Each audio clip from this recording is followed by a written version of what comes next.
उमेर हेर्दा भर्खरकी युवती, नम्बरमा भन्ने हो भने 21 वर्ष मात्र पुगेकी यी युवतीको साथबाट यस्तो सामान बरामद भयो सुन्दा अचम्म लाग्न सक्छ। रौतहटको गौरबाट काठमाडौँतर्फ जाँदै गरेको बागमती प्रदेश 0106 ख 5159 नम्बरको यात्रुवाहक बस राति 11:30 बजे पथलैया पुग्छ। पथलैयामा इलाका प्रहरी कार्यालय पथलैयाका प्रमुख प्रहरी वरिष्ठ नायब निरीक्षक रोशन अधिकारीको कमान्डरमा खटिएको प्रहरी टोलीले उक्त बसलाई शङ्काको आधारमा चेक जाँच गर्छ। चेक जाँच गर्दा उक्त बसको डिक्कीमा लुकाई छिपाई राखेको अवस्थामा निकै ठूलो मात्रामा लागु औषध फेला पर्छ। नोर्फिन 1200 पिस, ट्राइजोपान 1200 पिस र फेनारगल 1200 पिस गरी कुल 3600 पिस लागु औषध सहित ती 21 वर्षकी युवती पक्राउ पर्छिन्।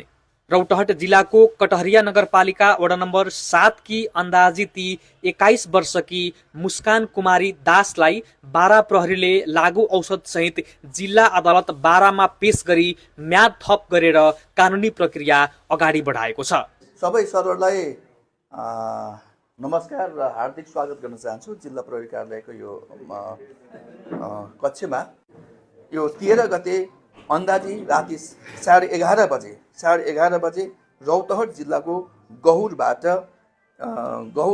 काठमाडौँतर्फ जाँदै गरेको एउटा बसमा चेक जाँच गर्ने क्रममा नियमित रूपमा चेक जाँच गर्ने क्रममा बोराभित्र भेन्टाको तरकारीको बोराभित्र नोराफिन 1200 पिस, नोराफिन injection 1200 piece, diazepam 1200 piece, Phenergan 1200 piece गर्दा टोटल 3600 पिस 12वटा डब्बामा रहेको 3600 पिस लागु पदार्थ र सहित एकजना महिला रौतहट कटोरिया नगरपालिका 7 बस्ने अन्दाजी वर्ष 21 की मुस्कान कुमार दास भन्ने एकजना महिलालाई पनि त्यो सामान सहित नियन्त्रणमा लिएको छ।